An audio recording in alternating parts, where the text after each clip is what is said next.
Existem pessoas que fazem um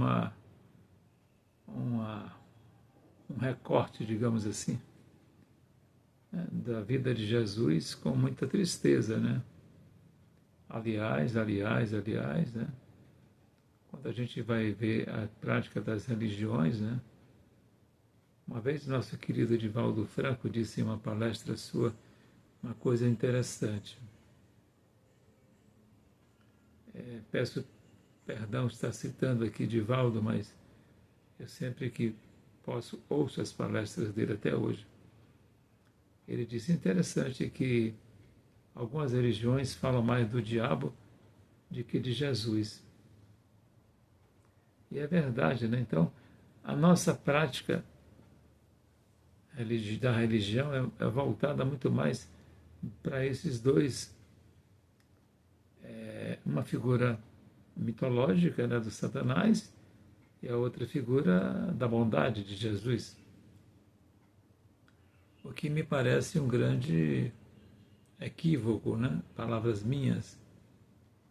Divaldo citou isso algumas vezes nas palestras que ele proferiu pelo mundo afora, né?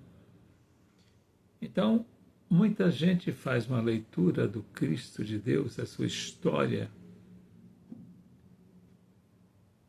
através das religiões, carregado com muitos matizes, de cores muito tristes, o que não bate com a realidade. Jesus foi, por excelência, um ser humano, quando viveu conosco, alegre, brincalhão, né? Basta que vocês assistam aquele seriado que eu lhe sugeri, The Chosen. Aliás, tem uma pessoa querida que diz que aquele Jesus é o Jesus preferido, porque Jesus é muito humanizado nesse seriado, The Chosen, né? Mas é preciso que a gente tire um pouco a mão da tinta para não carregar, que foram praticamente 2000 anos de tinta muito carregada sobre o cenário em que Jesus viveu, né? As guerras, as inquisições, né? Foram todas elas em nome de Deus, em nome de Jesus. E olha aqui, o cara só fez trazer para a gente ensinamentos igual ao Buda, né? Igual a Yogananda e tantos outros personagens da história. Amor e paz. Nada além disso. Amor e paz, né?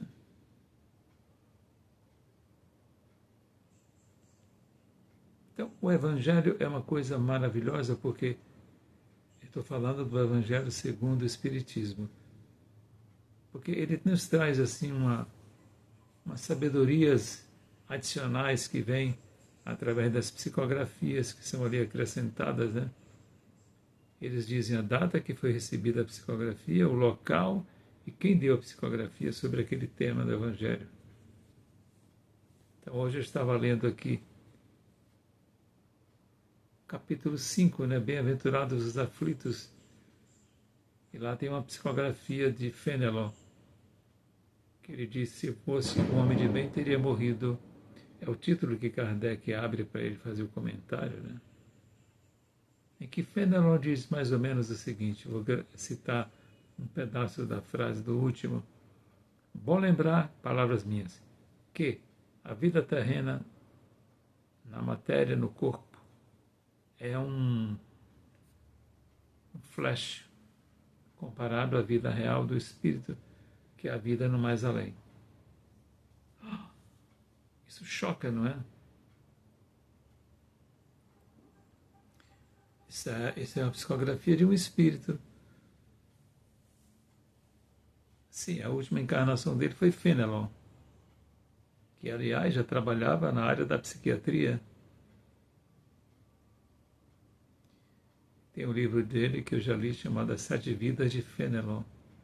Era amigo de Gustav Jung, morava em Nova York. Então tem muita coisa que a gente precisa se atualizar, né? Você de novo repetitivo, me perdoe. Conheça a doutrina espírita para depois você dar alguma opinião. Faça uma visita ao Evangelho de Allan Kardec para depois você dar uma opinião. São livros tão atuais que não... Seguramente você vai se surpreender, né? E você vai perceber que a caminhada de Jesus para nós, ela é eterna e sempre alegre, né? Sempre cheia de vida, né? Nascer, viver, morrer e reencarnar. E nascer novamente na carne, né? Foi outra pegada que Jesus disse na saída do templo lá ao sumo sacerdote, né? Quando ele disse essa frase para o sacerdote disse, mas como é que eu vou nascer de novo na barriga de minha mãe, sendo eu desse tamanho, um adulto? E aí Jesus aproveita e ele dá uma rasteira, né? Palavras minhas. E Jesus diz assim, se tu não sabes das coisas da terra, como quer que eu te fale das coisas do céu? Então Jesus era um homem muito, eu diria que, além de amoroso, além de cuidadoso, ele era um homem que não... muito corajoso. O amor lhe dava muita força. E em espírito que vive conosco, é ele que nos intui todo o momento, né? Que Jesus é uma figura cósmica que rasgou o véu do tempo da ignorância, como um raio rasga o espaço, né? Queimando o chão, eletrizando tudo, né? Assim era Jesus. E continua sendo. Namastê, namastê. O Deus que habita em mim, cumprimento o Deus que habita em você. Jesus esteja em tuas propostas, em tua maneira de viver a vida. Muita paz.